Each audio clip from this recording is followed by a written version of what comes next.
Welcome back to my YouTube channel. Life Means Struggle. A black, single dad was on his way to the most important interview of his life when he unexpectedly saw a lost little girl trembling and full of fear. Without hesitation, he chose to help. He took her home, unaware that the girl's mother, whom he was about to meet, was the CEO of the very company whose interview he had just missed. What the woman told him in that mansion will completely shock you. Before we dive into this story, let us know where you're watching from. We'd love to hear your thoughts. The clock on the wall had stopped ticking, but David Harper no longer paid it any mind. It was 6:40 in the morning, and every passing second was a suffocating wait. His small apartment filled with Gracie's ragged breaths, his 10-year-old daughter struggling with a severe asthma attack. David knelt by her bed, his hand pressed against her small, heaving chest, holding the nebulizer mask tightly to her mouth. He watched Gracie's thin body with each desperate gasp twisting something deep inside him. It was a familiar, terrifying dance, one he knew all too well since her diagnosis years ago.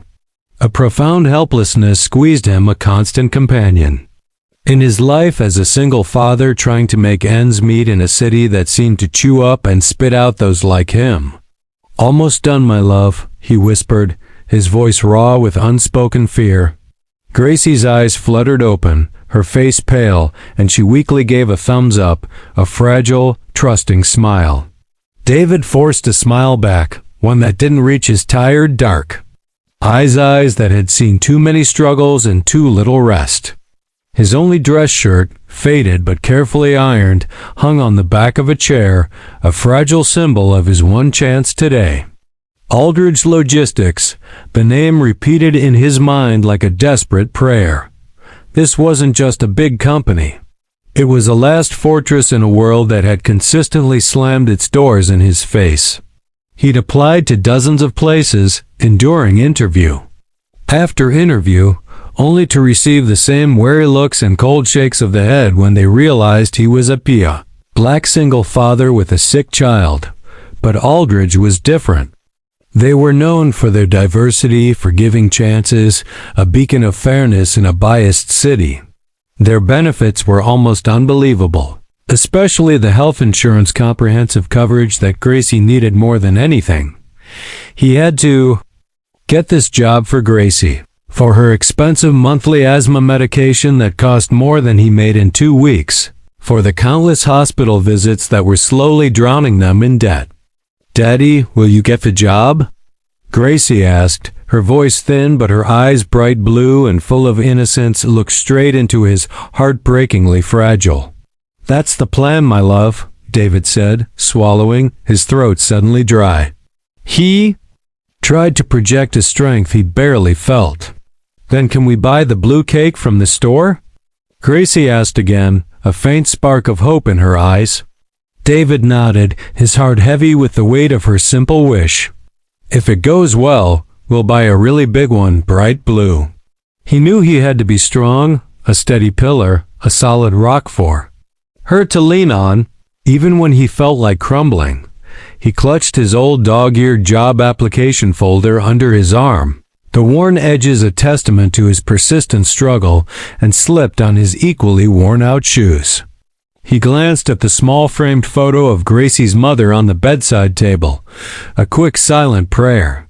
Downtown Aldridge Logistics, full-time work, real benefits. He kissed Gracie's forehead, lingering for a moment, etching her sweet face into his memory.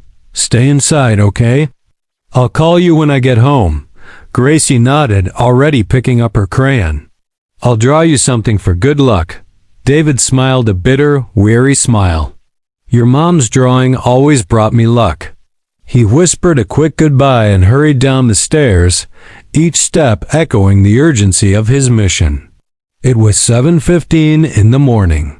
David was jogging through the dreary streets, the cool air doing little to calm his nerves. Sweat soaked through his faded shirt, clinging uncomfortably to his skin.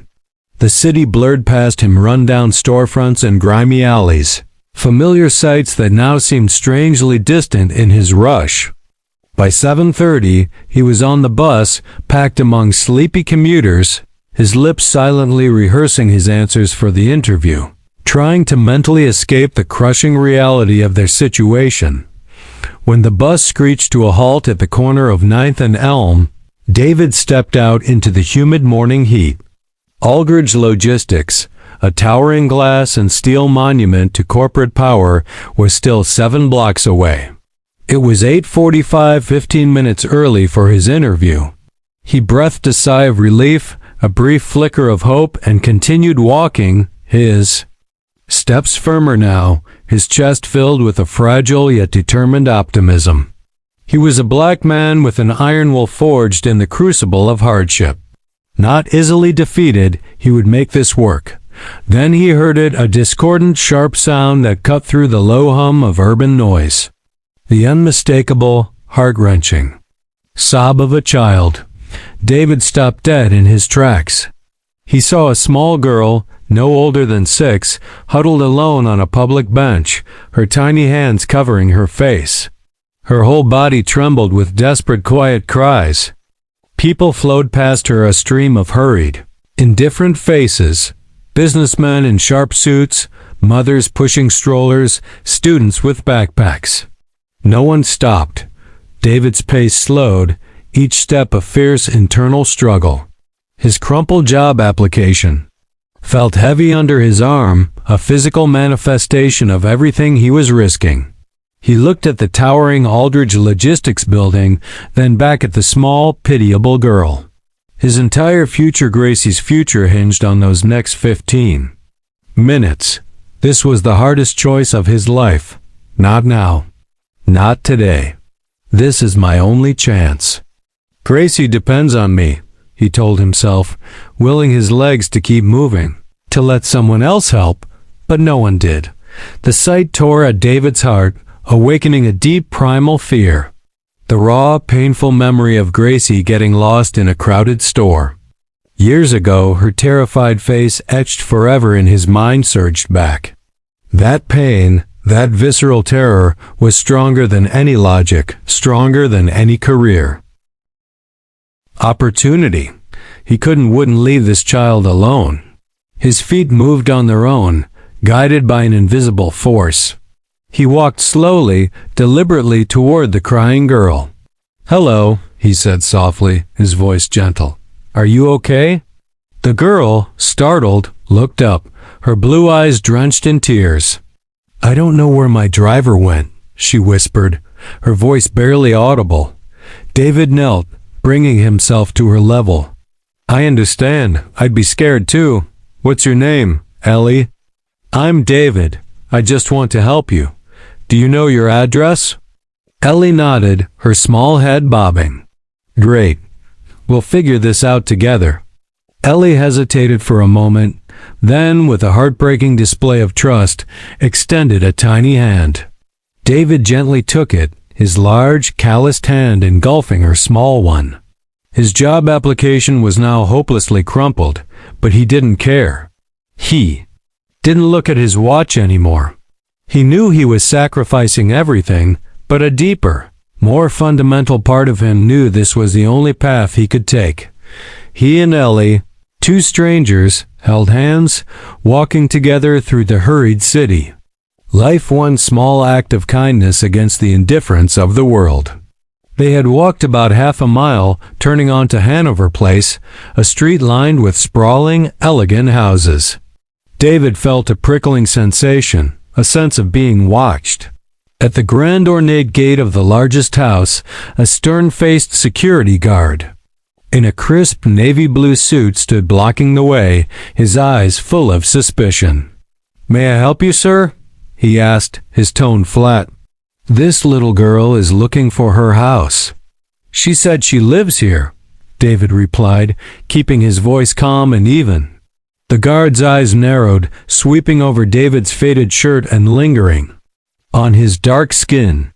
David felt the familiar sting of judgment, a feeling he'd become painfully accustomed to.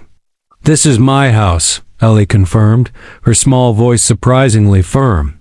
The guard, still skeptical, pressed his walkie-talkie. Miss Aldridge, the girl is back with a man." A tense, suffocating silence stretched between them. David felt as if he was on trial, his every move scrutinized. The ornate gate slowly swung open. The guard, however, remained in his path. "Sir," he said, his voice barely a whisper, "perhaps you should wait here." David stiffened, the familiar surge of humiliation rising in his chest. He took a deep breath, choosing to remain calm for Ellie's sake. But Ellie, sensing the unspoken tension, pulled on his hand and looked up at the guard, her voice surprisingly sharp. "No, he helped me. Don't make him stay outside." The guard, caught off guard by the child's defiance, reluctantly stepped back. They walked inside, stepping onto the meticulously manicured lawn. The grand front door opened, and a woman in a sharp white blazer stood there. Vanessa Aldridge, radiating an aura of formidable power. Her face, initially pale with worry, immediately shifted to relief upon seeing Ellie. She rushed forward, sweeping her daughter into a tight embrace. "Oh, Ellie, I thought he helped me, Mommy. He didn't leave me," Ellie sobbed, burying her face in her mother's shoulder, clutching her tight. Vanessa looked up, her sharp, intelligent eyes locking onto David, still filled with suspicion. She frowned, her gaze sweeping over David's faded shirt and lingering on his dark skin, a subtle judgment in her expression. "You brought her back," she said. "Yes, she was alone crying. I couldn't just walk away," David said, his voice and gaze steady. Vanessa, her tone cool and edged with suspicion, questioned again, "Why were you with her?" Her eyes shone with a protective fierceness. "I was going for a job interview," he explained, his voice now tired and resigned. "I was on time, maybe even late by now. I had a chance, my only chance for a good job. But I saw a child crying alone, and my conscience wouldn't allow me to leave her. My daughter Gracie also got lost once, and the fear I felt then, I couldn't do it." His words, quiet yet powerful, revealed the unwavering moral compass that guided his life. Vanessa didn't move, studying him intently. Ellie tugged at her mother's sleeve. "He didn't ask for anything, Mommy," she said. David's voice softened further as he looked at Ellie with affection. "I have another daughter. Her name is Gracie, and she also has asthma and needs medication. A good job with good insurance, that's all I'm looking for." Something flickered in Vanessa's eyes, a spark of understanding, maybe even intrigue. She looked at him more carefully, as if connecting the final pieces of a puzzle. "Do you know who I am?" she asked, her voice gentler now. David shook his head. "No, ma'am. I am Vanessa Aldridge, CEO of Aldridge Logistics." David froze as the weight of the revelation hit him. It was the height of irony. He had just sacrificed a life-changing opportunity to help the daughter of the very woman he was trying to work for.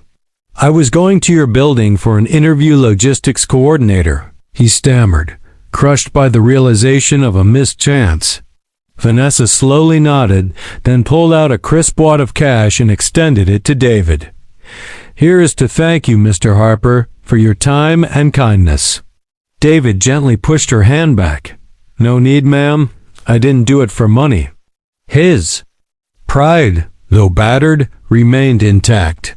Vanessa watched him for a long moment, her expression unreadable, part assessment, part dawning respect. She glanced at the crumpled job application under his arm. "All right, Mr. Harper. Just leave your resume here. I'll look it over later. Thank you for bringing her back." She said nothing more and turned, taking Ellie's hand and disappearing into the grand house, the heavy door closing silently behind her. David stood there, surrounded by silence and crushing disappointment. Despite doing the right thing, he felt the invisible barriers the world placed around him, barriers built from circumstance and skin color. He turned and walked away like a shadow, the crumpled job application in his hand a bitter reminder of a dream deferred, perhaps lost forever. It was 10:15 a.m. The interview was over. The opportunity had slipped through his fingers. He had lost everything. The walk back to the bus stop felt longer than the one to the interview. Every step weighed down by resignation. At 4 p.m., David finally arrived at his small, quiet apartment. As he pushed open the door, a chilling silence greeted him. Gracie wasn't there. His heart seized. He rushed to his neighbor, Miss Evans, the kind elderly woman who often looked after Gracie. "Hello, David," she said, her face lined with worry. "So glad you're back. Gracie was here from noon, but she went out again a while ago. I thought she went to find you." David's blood ran cold, fear washing over him. "Gracie," he called, his voice a raw, desperate cry. Then he saw her across the street, sitting on a low concrete wall outside the convenience store, hugging her sketchbook. He ran, his legs fueled by terror and relief. "Gracie." He choked out. She looked up, her face breaking into a radiant smile. "I was waiting for you, Daddy," she said sweetly. David knelt and pulled her into a fierce hug, burying his face in her hair. "I'm so sorry, Gracie. Daddy's so sorry." She hugged him back tightly. "It's okay, Daddy. I drew you something." She opened her sketchbook to reveal a vivid drawing of him in a collared shirt under a bright blue sky, holding a small hand. Next to them was a giant blue cake, and Gracie stood beside him, smiling. "Did you get the job, Daddy?" she asked. With hopeful eyes, he shook his head, his throat tight. "Not yet, my love. Not yet." The sharp sting of disappointment tore through him, but he lifted her up, holding her close. Their small world settled into silence as Gracie leaned her head on his shoulder, sensing the sadness in him. That night, as David sat beside her, watching her sleep peacefully, his worn-out phone buzzed. A strange number lit the screen. He hesitated, heart pounding with dread and a fragile thread of hope. He answered with a tired whisper, "Hello, Mr. Harper." Vanessa Aldridge's voice, cool and professional, rang out from the other end. "This is Vanessa Aldridge." David stiffened, his body tensing. "Yes, ma'am." She continued, her tone revealing nothing. "I did a little digging on you, Mr. Harper. Ellie mentioned she heard you talk about having a daughter named Gracie who has asthma." David felt a surge of confusion. "Yes, ma'am, that's right." Vanessa's voice was decisive as she said, "I want to invite you for another interview tomorrow. Morning, 9 a.m. at my office. Don't miss it this time." David was stunned, speechless. A blinding ray of light, unexpected and almost unbelievable, pierced through the dark night of his despair. He blinked, trying to process her words, trying to believe that this was real. Yes, ma'am. I'll be there." The call ended. David still held the phone, his hand trembling, his mind reeling with an almost overwhelming sense of disbelief and a fragile burgeoning hope. A second chance. He didn't know why she was doing this, what had changed. But he knew with every fiber of his being that he had to seize it for Gracie. The next morning, David, dressed in his now slightly less crumpled but still faded dress shirt, arrived at Aldridge Logistics. This time, he wasn't directed to a waiting room. Instead, he was personally escorted directly up to the 60th floor by Natalie Quinn, Vanessa's efficient assistant. Vanessa Aldridge sat behind her large, polished desk, her eyes as sharp and discerning as ever. "Mr. Harper," she said, her voice calm but firm, "I've reviewed your resume. Frankly, it's quite underwhelming for the positions we typically hire. But your actions yesterday morning, they intrigued me deeply." David swallowed hard, his throat tight. He knew this wasn't a normal interview. This was the moment. This was the time to prove himself, to show her that the man who saved her daughter was far more than just a piece of paper could ever convey. I don't want to hear about your past work experience, Vanessa continued, leaning forward slightly. I want you to solve a problem. Imagine this. Aldridge Logistics is facing a major supply chain crisis. A sudden blizzard has frozen our main routes, leaving hundreds of our trucks stranded. Key clients are threatening to cancel their contracts. Our entire system is in chaos. In just 30 minutes, I want you to present a detailed step-by-step plan to resolve this crisis. All the information you need, real-time data, maps, reports, is on this computer. She pointed to a laptop on the opposite desk. David looked at the screen, displaying dozens of complex charts, weather patterns, intricate route maps, and damage reports. This wasn't an interview. This was a high-stakes real-world challenge, a test of his very essence. It's worse than what's out there. Danielle's voice was calm. Can you send it? I will, but please protect me. Danielle paused. You have my word.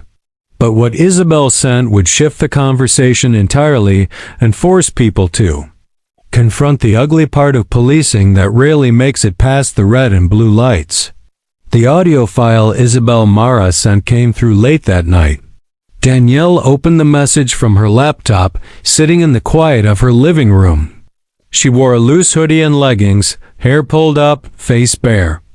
It had been a draining week. Her inbox was a war zone, her voicemail full, and now she had this. The file was only 2 minutes long. Danielle hit play. It started with radio chatter routine. Stuff in a voicemail. Laughing. Hours. Let's run that. One looks like someone's heading out of their tax bracket. The next voice sentence.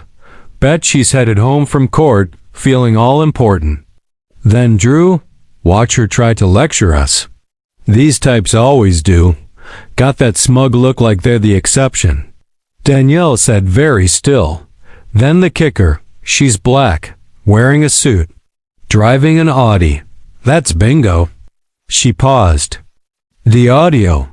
Didn't rewind. Didn't listen again. She closed the laptop, then stared at the ceiling, letting the silence thicken until it felt like gravity. She had heard cruel things before, slurs whispered in courthouse elevators, assumptions muttered under breath in back rooms, phrases like overqualified used as code, but this was different. This wasn't whispered.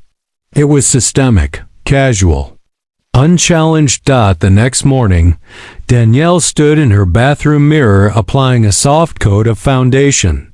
She watched herself closely. Her eyes looked more tired than usual. Not broken, just worn down from holding it all in. She headed to the kitchen. Carmen was already there, stirring scrambled eggs.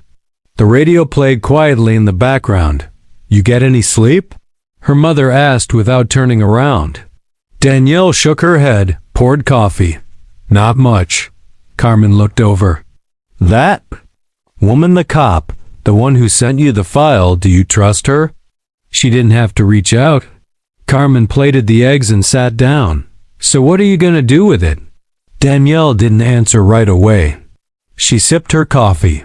Her hands trembled slightly, barely, but enough Carmen noticed. You're not made of stone, Danielle. Don't pretend to be. I'm not pretending. Yes, you are. Danielle looked away. I just don't have time to be emotional about this.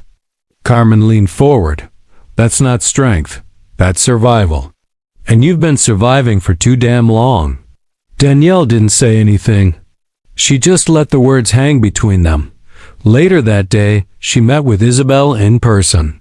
They chose a quiet cafe off Highway 90, a place with more tea options than tables. Isabel looked younger in person, barely 30, fidgeting with her keys. Thank you for coming, she said as Danielle sat down. You're risking a lot. Isabel looked around, voice low. It's not just about you. This happens a lot. They've got to list names, plates. It's not official, but it's real. They don't write anything down. They just know. Danielle leaned in. Why are you telling me? Isabel swallowed hard. Because I joined to protect people, not profile them. Danielle studied her for a moment, then nodded. Do you have any of that in writing? No, that's the thing. It's cultural, taught through jokes. Through who gets let off with a warning. Who doesn't? Danielle sighed. That's always the hardest part to prove, the stuff that doesn't leave fingerprints. I want to testify, Isabel said suddenly. Danielle blinked. Are you sure? I'm tired. And I'm done. Looking the other way, Danielle reached for her notepad. Then we'll do it the right way. Back at her office that evening, Danielle reviewed the department's misconduct reports from the last 5 years. Nadia helped organize the files. More than a few complaints looked eerily familiar. Tag checks, late-night stops, vague justifications. Patterns. Danielle leaned back, eyes closed. You okay? Nadia asked softly. Danielle opened her eyes. I'm exhausted, but I'm more focused than I've ever been. Do you want me to clear your schedule for next week? Danielle looked at her. No, I want every meeting left on it. If the city wants to pretend nothing happened, then I'll remind them, one courtroom at a time. But before she could bring the truth to court, one final piece of evidence would surface. And this time, it wouldn't come from a whistleblower. It would come from someone who had once been silent. Danielle didn't expect the call. It came from a restricted number on a Friday morning, just as she was organizing her notes for a community justice panel at the FSU Law Center. She almost let it ring out, but something made her pick up. Miss Rivers, the voice on the other end was deep, hesitant. This is Chief Ronald Breck. I'd like to speak with you in person. Danielle hesitated. I don't do backroom negotiations, Chief. This isn't that, he said quickly. It's just a conversation. No press, no agenda, just us. She paused again. All right, she said, but not in your office. My ground, not yours. He agreed. They met at the Lemoyne Arts Center downtown. Neutral territory. Quiet, open, and far from both the courthouse and the precinct. Danielle arrived first, seated near the back courtyard beneath a large oak tree. She wore simple slacks and a navy blouse. No blazer, nothing official, just human. Chief Breck showed up 5 minutes late, shoulders squared, sunglasses tucked into the collar of his shirt. He looked older than usual. Heavier, somehow. Like the weight of everything was finally pressing down on him. Thanks for meeting me, he said, sitting across from her. She didn't smile. I'm here. Talk. He nodded. I've watched the footage, all of it, heard the audio. What happened shouldn't have happened. Danielle didn't move. And yet it did. I know. And I take responsibility for the department's failure to handle this properly. Danielle leaned forward slightly. You take responsibility, or you're saying those words because they're safer than silence? The chief let out a slow breath. I've been doing this job for 26 years. I've seen the system from every angle. But I can't pretend I saw this coming. That's the problem, she said. You should have. He looked away. There are good people in the department, he offered. Not everyone's Denton or Drew. There are good people everywhere, she replied, but the culture doesn't come from them. It comes from the top, from what you allow to go unchecked. He said nothing for a moment, then quietly, I want to change it, but I don't know where to start. Danielle blinked once slowly. Then you need to get out of the way and let someone else lead. That landed hard. He rubbed the back of his neck. You're not pulling punches. No, she said, because I don't have time to teach grown men how to treat people with dignity. There was a long pause. I've already drafted my resignation, Breck said. Danielle tilted her head. Voluntary? He nodded. Sort of. Let's call it mutual clarity. She studied him, tried to read between the lines. He continued, but before I go, I want to implement something permanent. Internal Cultural Review Board, Community civilian oversight, mandatory anti-bias training, something real. Danielle crossed her arms. Those are starting points. Not solutions, I know. Then don't promise them like they're enough. He nodded again. Would you help shape it? Danielle hesitated. I'm not a consultant. I know that, but people will listen to you. She thought for a moment, looked up at the branches overhead. A squirrel darted across the bark, disappearing into the leaves. I'll give input, she said, but I won't soften the truth. Fair enough. He stood up to leave, but she wasn't done. One more thing, Danielle said. This isn't just about Denton or Drew.